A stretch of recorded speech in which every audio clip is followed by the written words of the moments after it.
o wi walaw rahimnahum sinande men yurmede ɓe num wa kashafuna min ittima bihim konko woni e maɓɓe min durrin immorde tampere min durrin immorde heege lalajju ɓe wontayno fi toyanin e bewre maɓɓe yamahuna hara hiɓe wembo hiɓe waɗa piiji bonɗi ko ɗum so wi walaw rahimnahum yani ahla makka ahlu makkata yimɓe makka wa kashafuna rafa'na min ɓanti min ittima bihim konko woni e maɓɓe min durrin min juu'in immorde heege andi heege hunde hulɓininde sayi neɗɗo no ya ñaaƴo o haaru sayi mo miijo fi fijoygol o haaru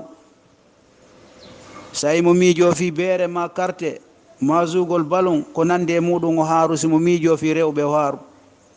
so welama ɗin piiji fof o darata surtout si nge woni balɗe tati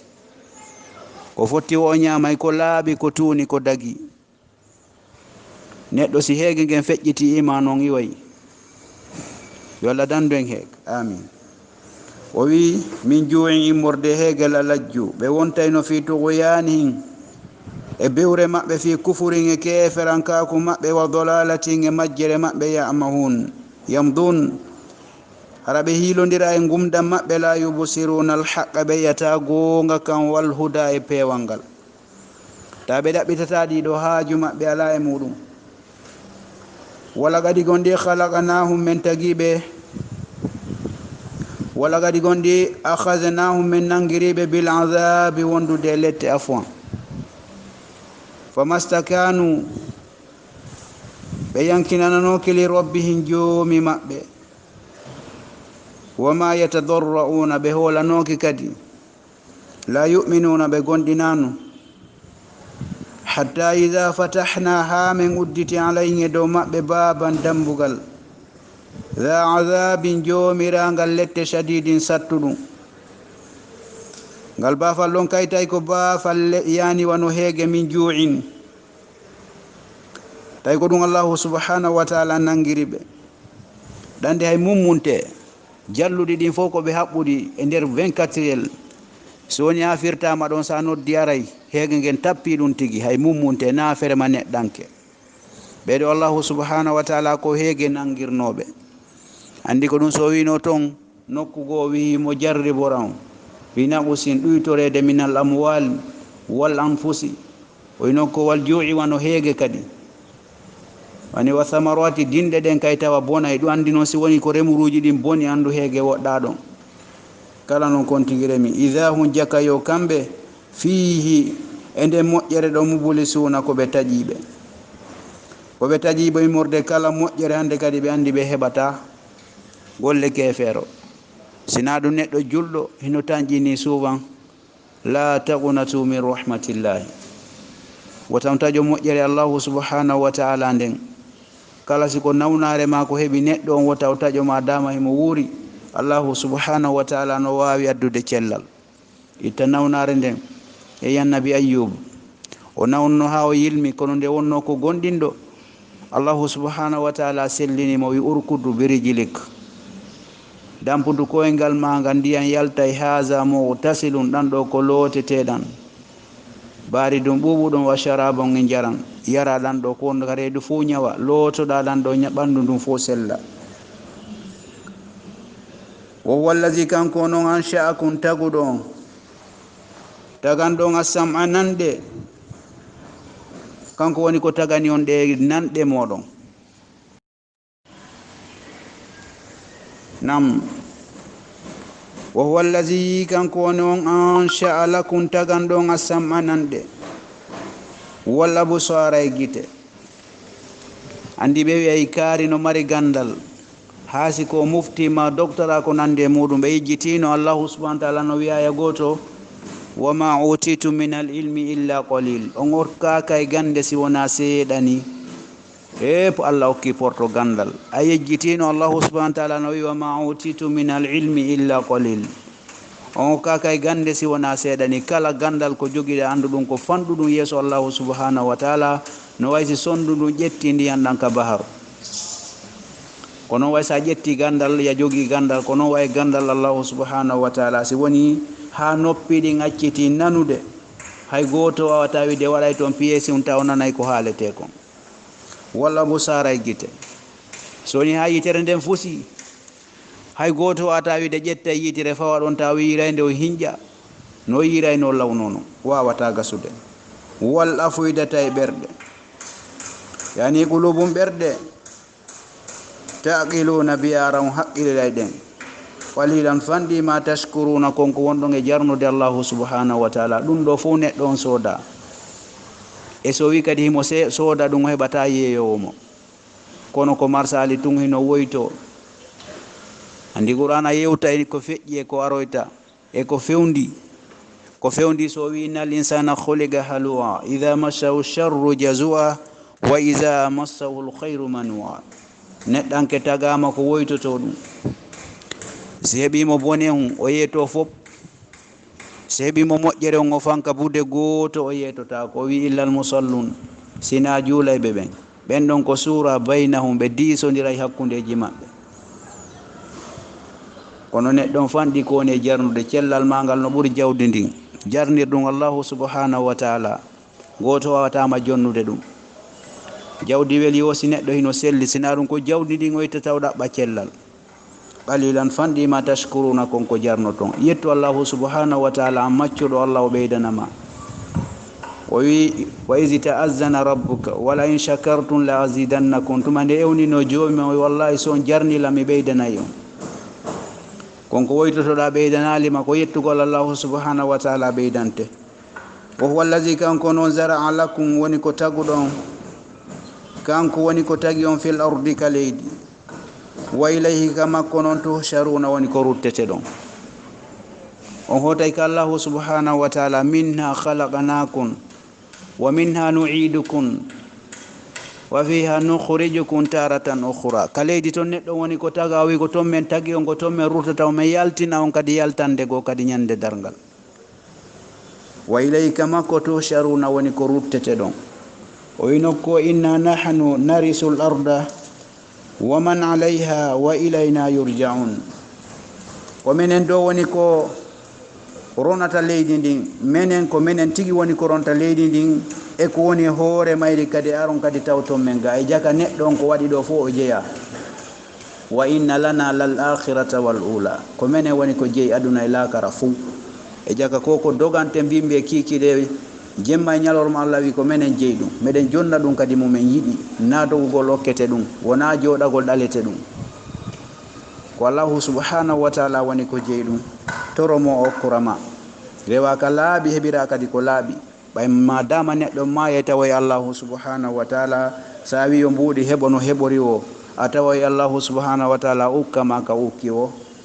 ɓay ɗum kam mankata ko neɗɗo wawɗa fenande wona allahu subhanahu wa taala kanko mo andi hay ko mijotoɗa kon wa asirru qawlakum awi jiharu bih innahu alimun bi dhati sudur ha si tawi wonɗon suuɗa konngudi moɗon mahiɗon feññina kanko allahu subhanahu wa taala himo andi taw ko woni ka ɓerɗe kon kala ko neɗɗo mijoto kon d'abord kanko allahu subhanahu wa taala himo andi ɗum wa huwa allazi kanko noon yuhimo no wurn wa yumitu himo wara kadi walaw kanko woɗanal ihtilafu luutindirgol allayli jemman wannahaare ñalorma o afala ta'qiluna on haqqilta hino woodi wonɗo e naɓude ɗum artira o hino landi haqqeji muɗum droitji muɗum jonnitede ɗum ɗo si leere yoni esi a ferma e place ma on yaha juuloya ɓase ko ɓe wiwata battallila hitabutila kala ko watta si wagu toon timmi si woni ha wagu toon yonti ko ya accutu yaha juuloya est ce que accitay golle maɗen yaha janngoya par ce que o wi arifuni qabla an ta'buduni fa lam ta'rifuni fa kayfa ta'buduni andan si rewalan sa andalan ko no rewratalan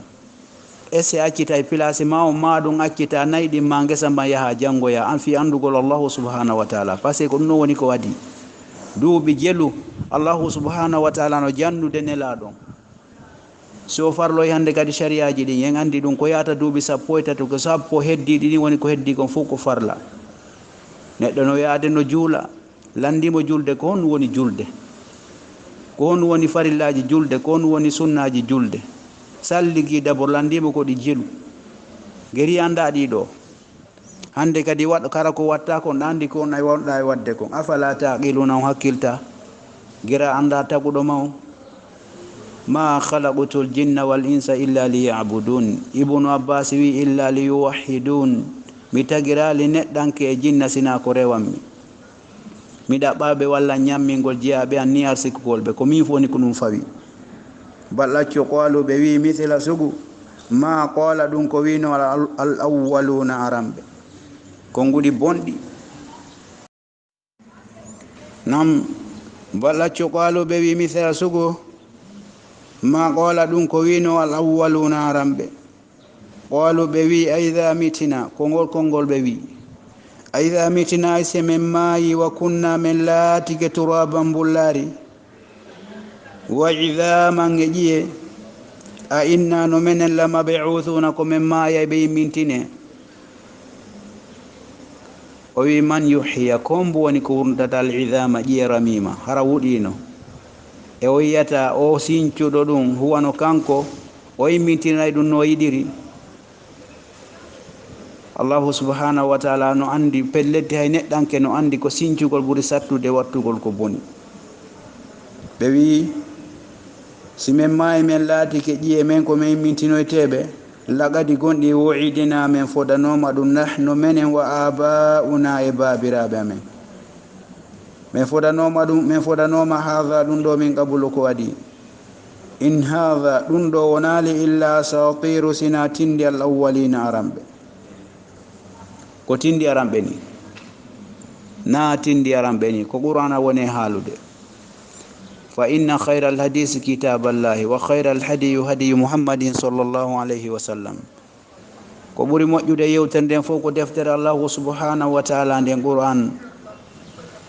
ko ɓuri moƴƴude diinaji ɗin fof ko diina rasulu sallallahu alayhi wa sallam hay goto ala ɓorayɗo ɗum ɗon so aljino ara ɗo lande e jawabuji tawa ala ko ɓe sotta ɗon kadi ko landal ngal ɓe jaabogol landal ngal ala ko ɓe jaabo sina ko arata yeeso ɗon kon qul fil amour limanil ardu ko hombo wodani leydi ndin qul wiwɓe ya muhammad limanil ardu ko hombo wodani leydi ndin wa man fiha e koni e mayri in kuntum son laatige ta'lamuna e ɗon andinelan ko hombo jeeyi leydi ndin e koni hoore mayri kon e jangino ɓaawo kawino ku kawɓe allahu subhanahu wa taala wi inna nahnu narisu l arda wa man alayha wa ilayna yurja'un menen de ko menen woni ko jeeyi ko menen woni ko ronata leydi nden ko woni hoore mayri on arta kay tawton men ga jonno landoɓe ko hombo woni ko jeeyi leydi nden e ko woni hoore mayri si tawi ɗon andinela sayaquluna ma ɓe wiw lillahi ko allahu subhanahu wa taala uliw afala tadhakkaruna wajitatako andi ton no woodi taguɗo ɗuɗo no woodi taguɗo on tagi mawɓe moɗon ono randi haqqeji muɗum dewal ol wiw man ko hombo rabbu woni ko jeeyi assamawati assamawuji ɗin wal assabu'i jeɗɗi wa rabbu jeyɗo al arshi arshi on al azimi mawnuɗon sayaquluna ma ɓe wiw lillahi ko allahu subhanahu wa taala qul wiw afala tattaquna on hulata rento ɗon rewgol ko wona oɗo jonni ton oɗo haqqeji makko ɗin woɓɓe no jogii si yaali golle wurata maasi serti e ɓeygu muɗum mayay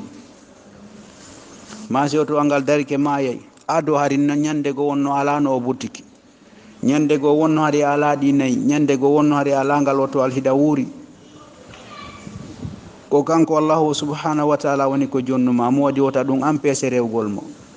fermu nafoya fermu yaha juma fermu yaha heɗoɗa tafsir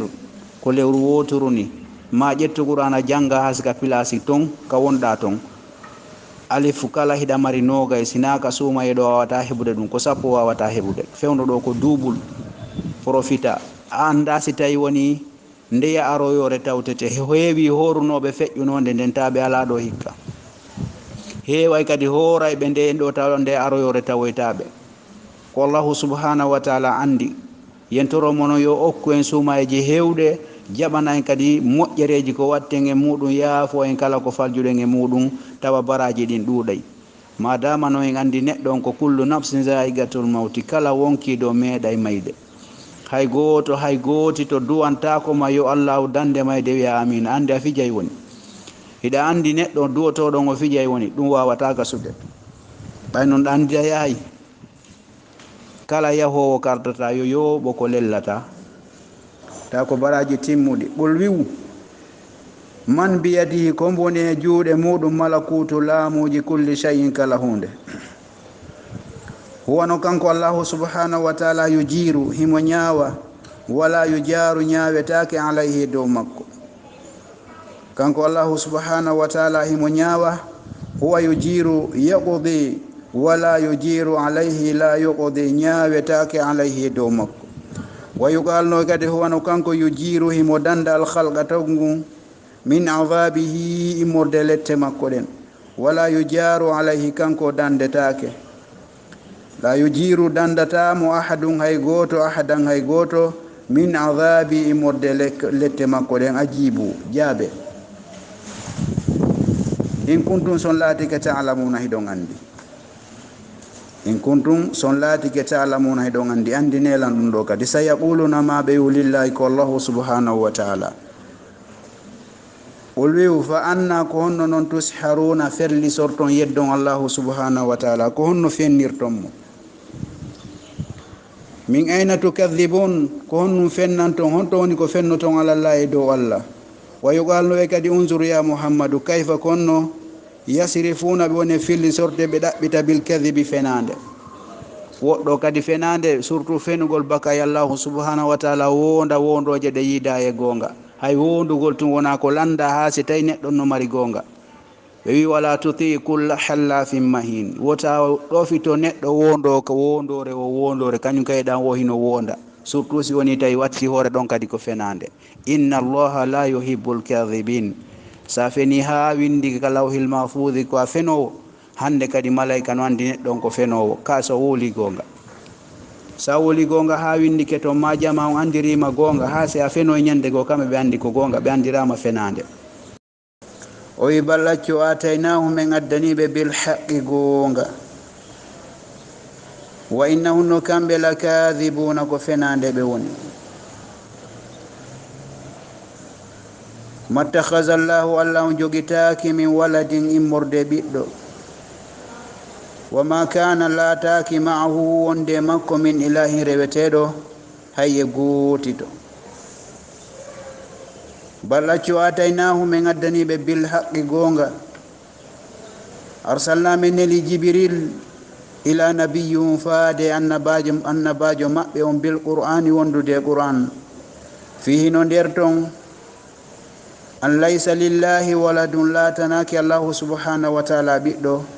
wala sharikun, wona kafidaɗo kadi. wa innahum no kamɓe la kadhibuna, koye fenande ɓe woni, haalugol ɗin konguɗi. fi qawlihin, e konguɗi maɓɓe. innal malaikata, no malaika ɓen, banatillahi, woko jiwɓe allahu subhanahu wa ta'ala,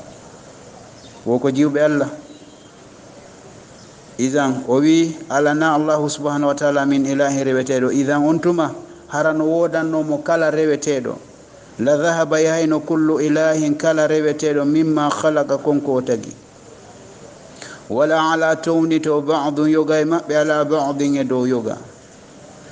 subhanallahi, laɓal wodani allah, amma yasifuna, ga e konko ɓe sifoto. harano mo be ko hoore muɗum, taga nayno ko rewa, ma suɓo ko rewa, ma ƴetta reweteɗo mum, mo be townitoto no wiya ko kañum reweteɗo mum on ɓuri dambe, ko reweteɗo mum on ɓuri jawdi, ko reweteɗo mum on ɓuri ngari. kono laaɓal wodani allahu subhanahu wa ta'ala, subhanallahi, laaɓal wodani allah, amma yasifuna, ga konko ɓe sifoto. allahu subhanahu wa ta'ala jogitaki ɓiɗɗo, e wonki kadi makko laaɓi e konko ɓe sifoto ɗon. wala kafidaɗo, laysa kamithlihi shay'un, haye hunde kadi o nanda. wawata nandintinde allahu subhanahu wa ta'ala e hunde. ko ya miijo ha ka miijo haɗi haɗa ɗum. eɗin haalaji kadi wiyeteje allah no mari ɓiɗɗo, ɗum pelle ɗen hino kamba, nde ɗe fukkoto e ngol haalawol ngol neɗɗo haalata e ɗum ɗon. alimil waybi, kanko woni anduɗo ko wirni. wa shahadati ko feeñi neɗɗo no andi ko feeñi yeru ko woni yeeso makko kon so hucci o anda si feƴƴi kadi o yejjitay kono kanko allahu subhanahu wa taala ngorre mematamo naferema ɗoygol ko ɗanotoɗo yejjitata o ɗanota ko sakko o yejjita alimil ghaibi kanko ando ko wirni ya'lamul ghaiba fi samawati wal ardi wa ma baynahuma koni ka kammo e ko woni ka leydi ko woni hakkunde ɗo kanko allahu subhanahu wa taala woni ko huɓindi ɗum goto huɓindaki ɗum fa ta'ala o towi amma yushrikuna gay konko ɓe sirkantam hol wiwu rabbi joma imma turiyanni hollalan ma yu'aduna konko fodataɓe yawma badiri lette ko ɓe maranade ñande ko hay malaika cippo herjaɓe nafere ma julɓe kadi ko herjiɓe julɓe herjaɓe nafere ma malaika ko cippoto herjiɓe nde ñande jangino nokko wama romayta isi romayta walakinna allaha roma ɓay rasulu sallllahu alayhi wa sallam ƴetti jarendi ndi sarki ɗum ko misil je wonti allahu subahana taala wimo a bugaki tuma nde bugotonoɗa walakinna allaha roma ko allah woni allahu subhanahu wa taala woni ko bugi sina ɗum jaare warata wawata warde yimɓe ko ha ko yata 1 kilo leydi ta ɗum hewtoye toon wara yimɓe andi ko bi isinillahi rabbi joman fala tajalni wota waɗan fil qawmi yimɓe adhalimina toñayɓe ɓen inna dhulma dhulumatun yawma alqiyama o wota waɗidan e toño wota toñu aynaka a toñetake kono an wota toñu tum si a toñama kadi ɗawawi yafade kono an wota toñu heewi heɓay baraji heewi heɓay baraji heewuɗi haqqeji kawtal haqqeji ɓeygure hakkeji ɓiɓɓe ɓen hakkeji golliteteɓe ɗum foppo jaɓite jonni to ye ɓen ɓe o toñuno neɗɗon hande kadi wona e niwre bumu bamanno hatta yaqa finnari ha o yanoya ka nder yiite mubulisu ko ɓen neɗɗe tawi tawete heɓoya baraji heewɗi mo be ara revandi ko yoɓita ɗum ha lanna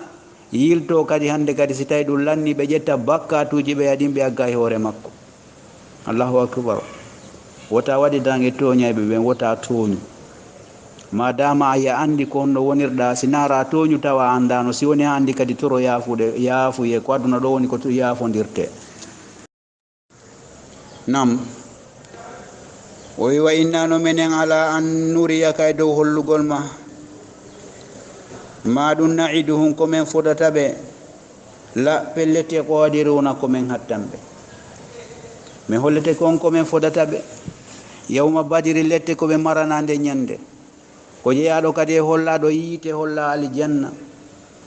kanko rasulu sallllahu alayhi wa sallam ma zaqa albasaru wa ma tawa gite makko ɗen oñanoki ɓawi annoro allahu subhanahu wa taala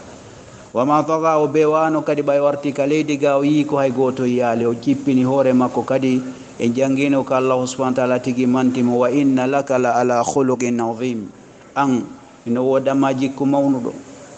andi ten say allahu subhanahu wa taala wi hunde hino mawni ko jikku on moƴƴi ko mawnini e jikku makko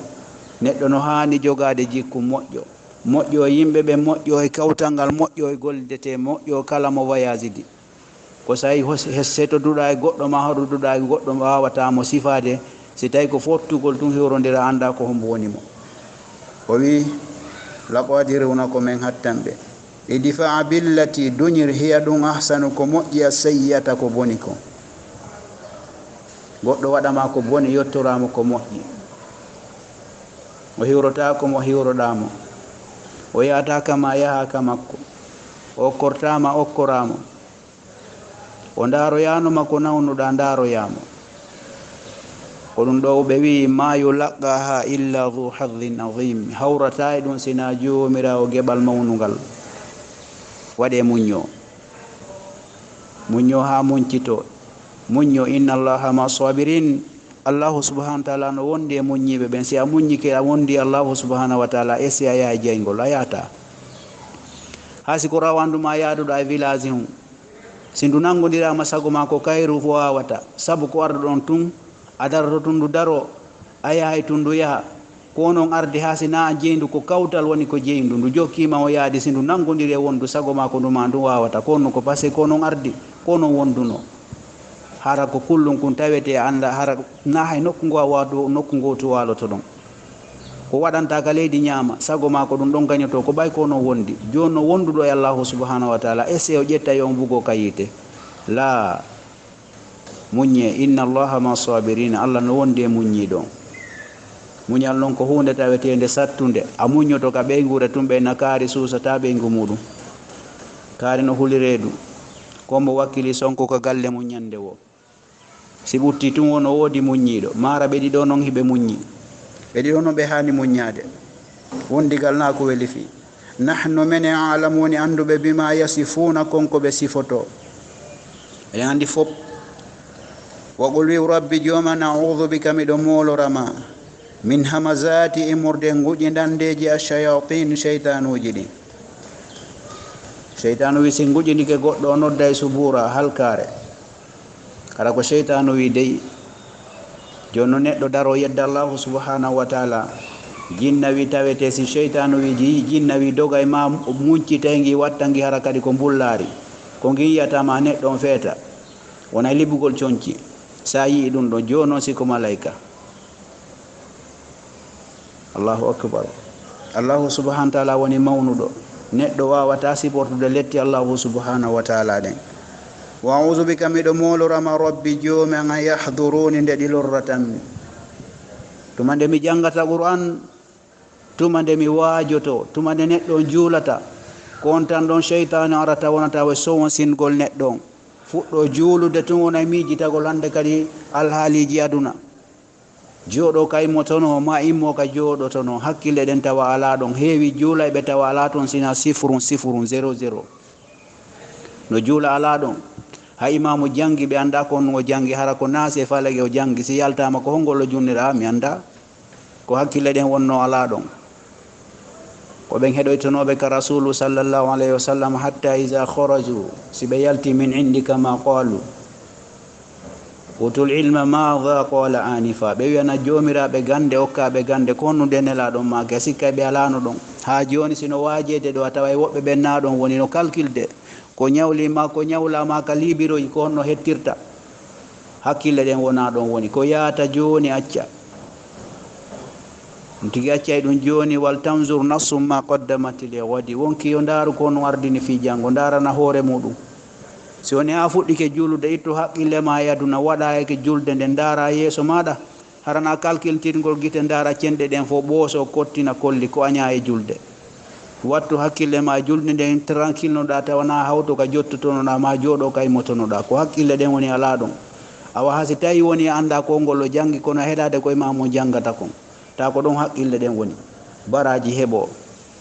nam neɗɗon ha seɓali bara ha si yoɓoyta julde nden kono si baraji heɓa kera nafa waɗali nam hatta ida jaa ha si ari ahdahum goɗɗo e maɓɓe almawtu mayde walaw ya rabbi joman irji'uni ruttan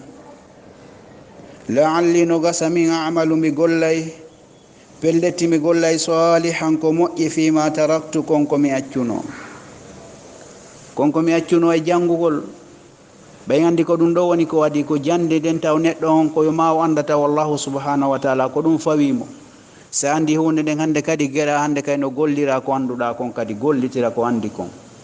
konko mi accuno e janngugol konko mi accuno e juulugol konko mi accuno e zakkugol pasque ɗi ko ardodirɗi mi acca yawagol mawɓe an mi tokka yenɗan mi juula e fewnude juulete mi itta e sadaka mi moƴƴoto e kawtal ngal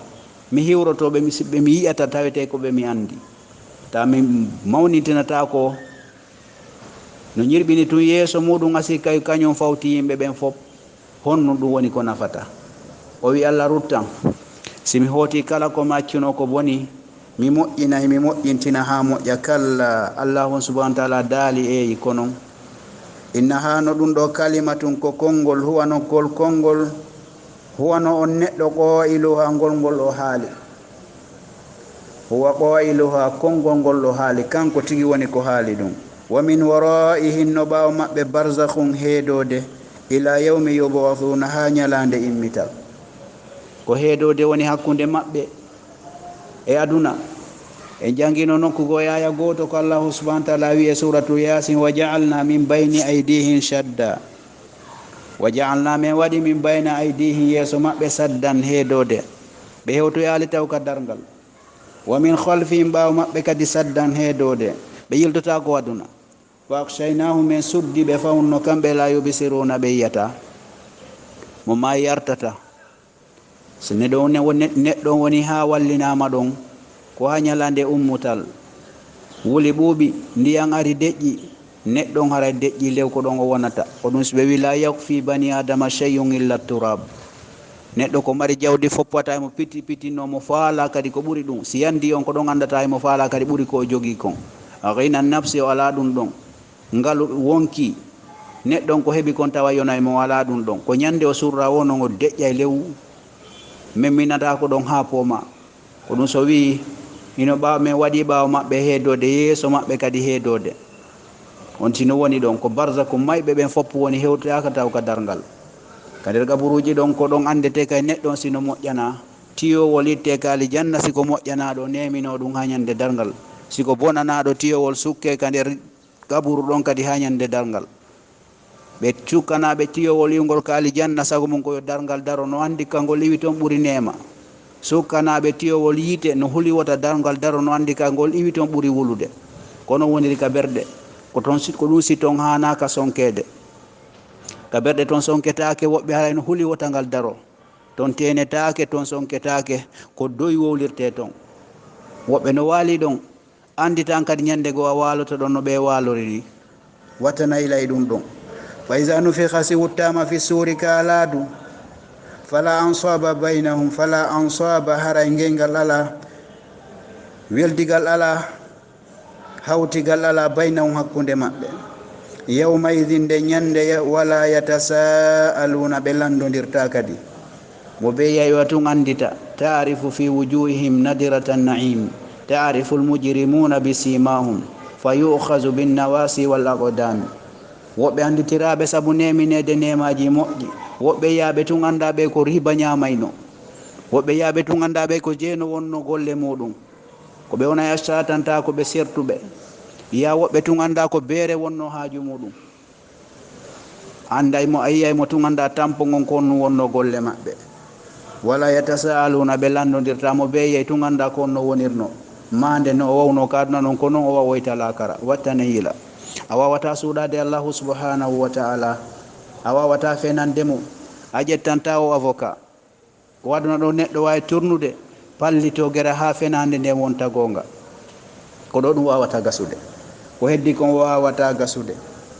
wa man sagolati kala on mo teddani mawasinuhu ka peesirde makko fa ulaika no ɓen humul muflihuna ko men woni malaɓe ɓen ɓe ndara julde nden tawa hino moƴƴi ɓayen andi awwalu ma yuhasabu labdu yawma alqiyama salatuhu ko adete daranede maccuɗo ñande dargal ko julde nden ɗum ɗo ndaare ɓe wini allahu subahanahu wa taala c'est bon masi no manki seeɗa allahu subahanahu wa taala julde nden no manki malaika ɓen wiya ɗum allahu subahanahu wa taala wiya ndaare simo nafayno ƴette watta noon mo farilla si ɓe ndaari ɓe tawi mo nafayno ɗum watte farilla si ɗo nafatano hande kadi ko wanno fuu boni allahu subahanahu wa taala wiya mi faalanoma wallude ƴettanama naafilo mi wattanama farilla fino daɗila wa yujiru wala yujaru alayhi himo ñaawa ñaawetake dow makko ma himo walla walletake dow makko so yo yaafetekema o yaafikema gooto wawata wadde ɗon revendication go ko aduna ɗo wiyete ko no jonnanta kaari ɗiɗo postuji fo men heɓali siko lakara allah no jonnamo yiɗi e golle makko ɗen kadi jonnatamo konko o jonnimo ɗon o wiwa ma ana bi dhallamin lil abidi mi toñata ɗo jiyaɓe am ɓen a watta ko moƴƴi o yoɓama ko boni a watta ko boni o yoɓama ko moƴƴi ta woɓɓe gono wanno ko moƴƴi hettali moƴƴere mum nden la na non o sifitori wa man khaffati omo hoyfani mawasinuhu ka peesirɗe makko ɓe ndara julde nden moƴƴa ɓe ndara zakka o moƴƴa ɓe ndara ɗoftagol mawɓe ɓe moƴƴa ɓe ndara korka kan tawa moƴƴa fa ulaika alladina ko ɓen woni ɓen khasiru perdimɓe anfusahum wonkiji maɓɓe fi jahannama ɓe woni yite jahannama khaliduna toon ɓe heddoto ko ndara o tawa moƴƴa surtout taw julde nden ndarama moƴƴali ko honɗum ko heddite ndare ko heddi ndareteɗon kadi ma yufarriqu bayna almuslimu walmuminu yani assolatu ko sennidiri neɗɗo julɗo e kefere ko julde nden haasi ko mouhammadou neɗɗo on wiyete so acciti juulude o natti wonde julɗo accutu tun juulugol a natti wonde julɗo na inde nden naata neɗɗo aljanna ko golle makko moƴƴe ɗen talfahu hino ñoora wujuhum geece maɓɓe annaru yiite wahunno kamɓe fiya ka nder yiite toon kaalihuna ko ɓe ɓawlinaɓe geece ko ɓe kaaninaɓe yani suudu ko ɓe ɓawlinaɓe wujuhum geece maɓɓe gite maɓɓe ta hino puttili mo yiite tun sunni surtout yiite jahannama o wi alam takum me laataki ayati aya janɗe tutulano jangeteno alaykum e dow moɗon fa kuntum laati ɗon biha eɗen ayaje tukadibuna hiɗon fennaɗe saloɗon jaɓude imamuɓe no janganayno on aya jan hay son janga koye haala mon kadi woni koɓe haalayno ceernoɓe kadi janga heɗo ɗon surtout fewndo hande allahu subhanahu wa taala o newini kala ka wontirɗa tawete ɗon madama e jogui téléphone on ɗaka nder groupe uji a heɗoto ɗon ayeje hadisije jomiraɓe gande hino yewta hande kadi ala ka neɗɗo on haala allahu subhanahu wa taala timmini ko yewtuno e aya goto o wi walaqad yassarna alqur'ana lidhikri fa hal min mudakkir o wi wallahi min newini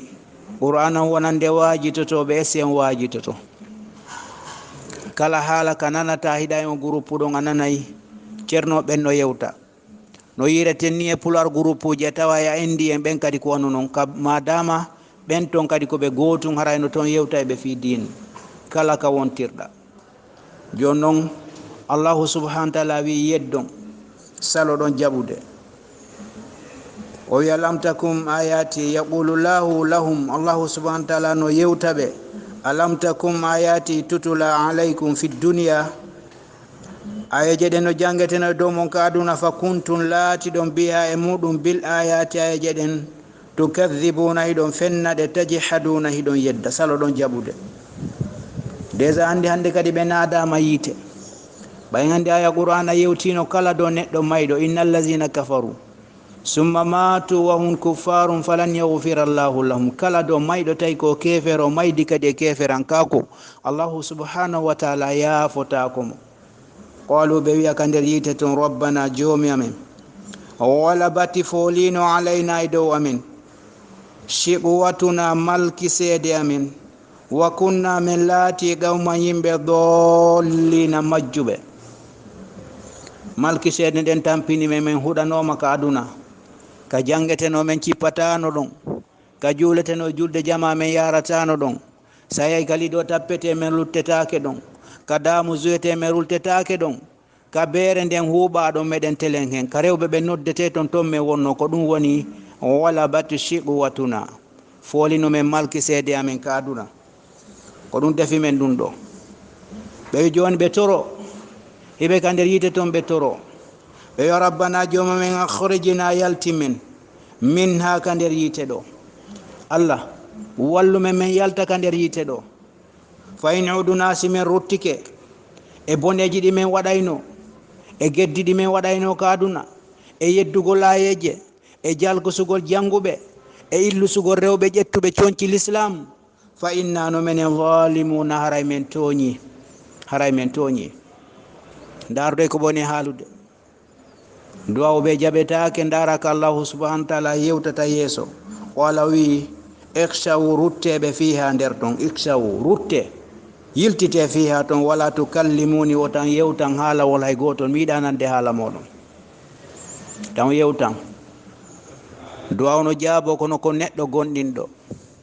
andi ɓe to ɓe wino rabbana atimillana nurana allah ɓeydan men timminana men annora men o wafir lana yawtana men zunubana bakkatuji amen andi ɓen ɗon allahu subhanahu wa taala newinanay ɓe timminana ɓe annora maɓɓe on ta kon annora ɓe yarta ha ɓe naata kaali janna andi mo ɓe miɗoto ta no mari annora woɓɓe annora muno e pitilol huuɗo si huɓɓiɗo seeɗani tunta waɗanike hande kadi kaɗani woɗon ko ɗon gaygi yiite woni udditade si gaygi yiite udditike ɓe hokkinoke yeeso gonɗiɓe jogiiɓe pitolol arata jowli ɗin to ko kewe ɓe wiya unzuruna naɓuta bisimin nurikum ndaare men ga men tewa annora moɗon ndaare men ga menen ko amen kon ɗaninoke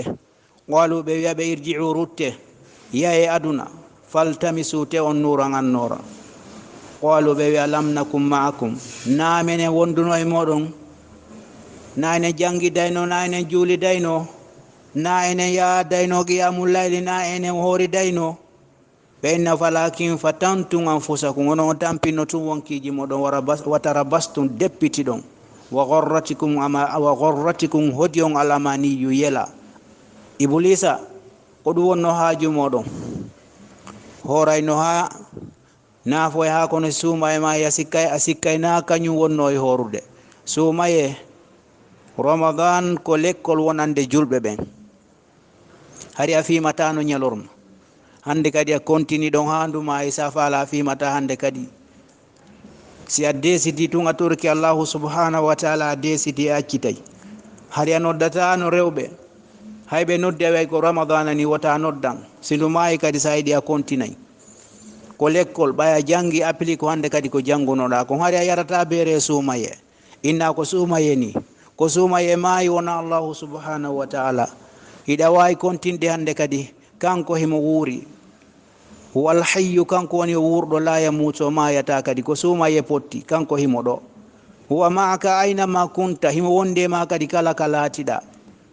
ma yalfizu min qawlin illa ladayhi raqibun natid konngol do yaltata sinaɓe ɗo no yeeso ma kala ko watta ɓe hino windude wonɗo sengo ñaamo e wonɗo sengo nano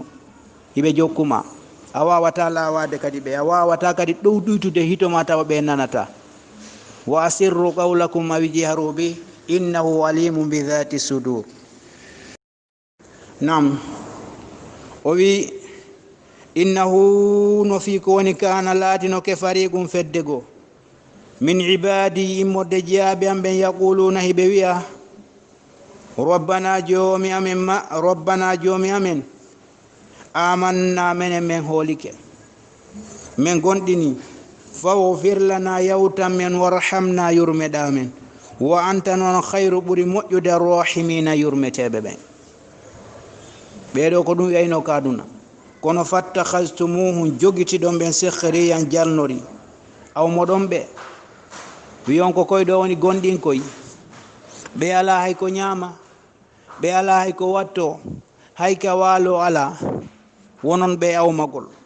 jogitiɗon ɓe sohriyan jalnori hatta an sawkum ha jintini on zikiri jantagol inde an wa kuntum laatiɗo minnum e maɓɓe tadi hakuna hiɗon jalaɓe ka aduna num joni noon inni no min jazaytum miɗo yoɓa ɓe alyawma hande bima sabaru sabu konko ɓe muññino konko awmotoɗo noon ɓe a jali ɗon ɓe konko ɓe ala e konko ɓe appliqueno diina awmoronɓe ɗum ɗum yoɓay ɓe hande joddi muɗum annahunno kamɓe humul faizuna kamɓe woni malaɓe ɓen hande ka laakara ɗo hinoɓe ɗo ɓe awmotono ɗon ɓen andi ko ɓuri hewde kon si a appliqui yimɓe ɓen awmoto sonnaɓe ɓen ƴetta conci l'islam ɓe naɓe ninsa worɓe ɓen accita baye ɓe wona ɓe awmorgol ɓe ɗum ɓe awmora ɓe conci jani kayɗaɓe waɗi kaftane hoy wona hunde landade dina l'islamu awmetake haysa watta wan accutoɗon wota awmo si a awmike ko yamirɗo yo ɗum waɗi on woni ko awmiɗa ko hombo ko allahu subhanahu wa taala himo rentuma noon awmo joni noon ko ɗum ɗo yewtotama ñande dargal taw hande kadi noon o wi wa ja'alna min bayna aydihim shadda wa min khalfihim shadda min waɗa yeeso maɓɓe heedode ɓe hewtoy ali lakara min waɗa ɓaawo maɓɓe kadi heedode ɓe yiltota ko aduna ɓe golla ko moƴƴi ko naɓa ɓe alijanna qol allahu subhanahu wa taala landoɓe kam ko jelu labistu neɓuno ɗon fil ardi ka leydi adada sinin limore duuɓi ko jelu wanno ɗon toon lebbi maɗum balɗe maɗum duuɓi ko jelu walɗon ka gabruji moɗon o landoɓe ɗum ɗo qalu ɓe wiya labithna min neɓino yawma ñalande aw ba'da yawmin ma ɓawo ñallal gotal fas'alil aadina lando limayɓe ɓen. Landi limayɓe ɓen ko jeelumen waɗi toon ɓe anda woɓe walnoke duuɓi temeɗɗe ɗiɗi ka gaburu muɗum, madama neɗɗo nadama ɗon yaltata pooma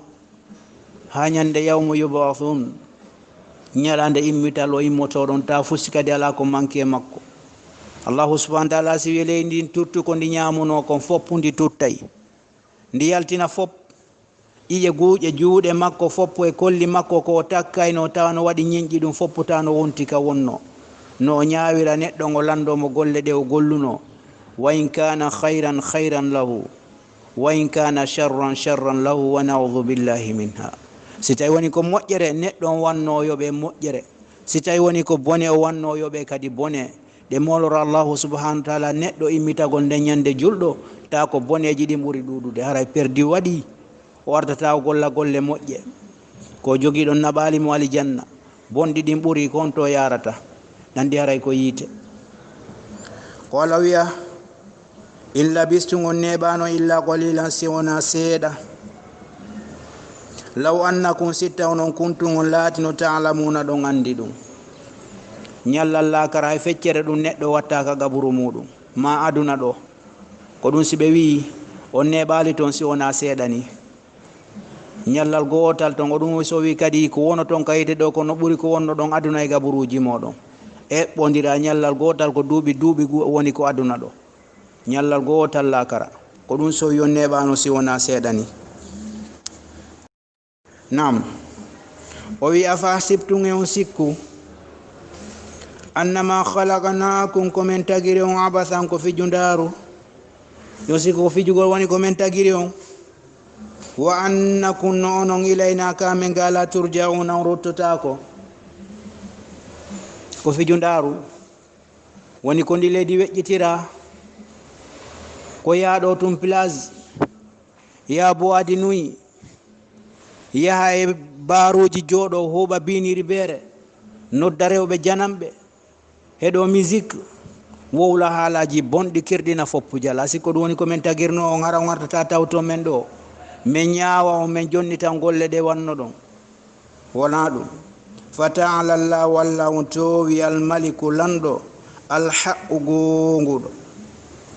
la ilaha ala reweteɗo e hoore gonga, nafa rewɗo lorra mo rewali illa huwa sona kanko, rabbul arshi jomirawo arshi on alkarimi tedduɗo on, kanko woni ko jeyi ɗum, ko woni kammo e ko woni ka leydi fof ko kanko woni ko jeyi. Nahnu narisul arda wa man alayha wa ilayna yurja'un, ko mene woni ko ronta ko woni ka hoore leydi e ko woni ka leydi e hoore mayri fof ruttoɗon kadi tawto men ga. O lando noon wala kadi ji'tumuna kama khalaqnakum awwala marra, ari a tawi lan ɗo no ardunoɗa arande aduna ka aduna fuyi ala, ari ɗo kadi fuyi addora ko honnun addorɗa ɗo. O fuɗɗo kontude Allah mi darno suudu oya da'a haha accitanan ɗum ɗon mi lancino ɗum fop, Allah mi jombi mi waɗɗuno e ɗum ko sunna na farilla tetanolan ɗum ɗon, mi waɗi ɗum ɗo si tawi tun a waɗa ko yamirma ɗum ɗon fof hande kadi kontetake. Hay si a darni juulude si a juulatano ko juulayɓe ɓen bono fisoto wona an. Hay sa soodi qur'anaje dolle a naɓi ka juulirde ma ka jangete ton ka ekkolji an si a andano kon ton ha jaka e andugol ton wona an bono fisoto ko jangaynoɓe ɓen. Ndaro ampul on so huɓɓiɓo ma lampo on hara mo wuli kut ko kanko huɓɓi ton jooɗiɓe binde makko no gollitira ndaygu ngun, ko wonɓe ɗon ɓen wonɓe gollitirɓe ɓen ko ɓen ɗon woni nafa muɗum. Gollu an kadi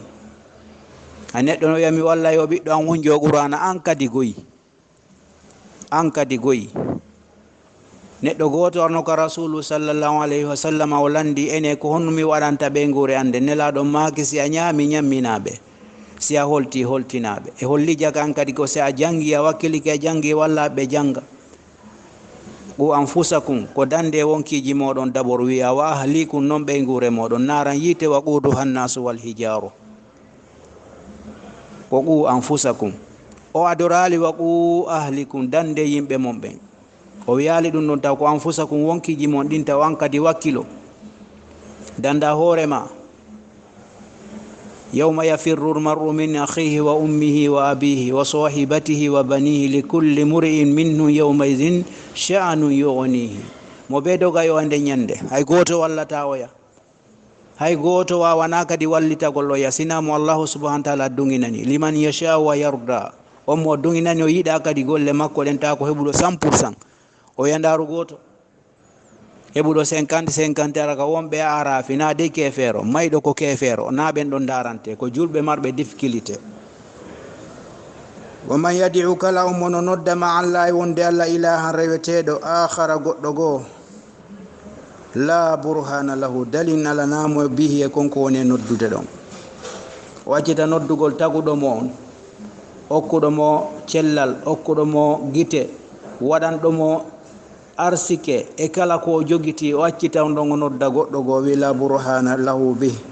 dalin alanamo konko woni e wadde ɗon. fa innama andu hisabuhu hasibore makko inda rabbihi kaka joomi makko. an non andi si a darni suuduma ha a gayni a waɗi toon locataire ko ahmadou darni ha gayni ɓe naata wona ha lewru ma menen ko ibrahima men yoɓata esse on fottay, on fottay e ɗum on wawata fottude. joni noon ko allahu subahana taala tagi leydi tagi kammu taguma hiɗa jinda hoore mayri ɗo wiya na kanko rewata ko goɗɗum goo imo accutuma ɗon waɗugo faalaɗa kono inna rabbaka la bil mirsadi mo ko keerol a feƴƴata ɗon warandali konti ko nde ñande neɗɗo wiyta aynal mafarru ko hontoni dogirgal kalla la wadara ila rabbika yawma idhinil masaq. a dogata ka joomi ma woni ko ruttorta nde ñande niɓol gollata, nde ñande suuɗagol gollata, yoɓugol avocat gollata, ko golle maɗen gollantama nde ñande say woni ko moƴƴe siko bonɗe kadi hetta.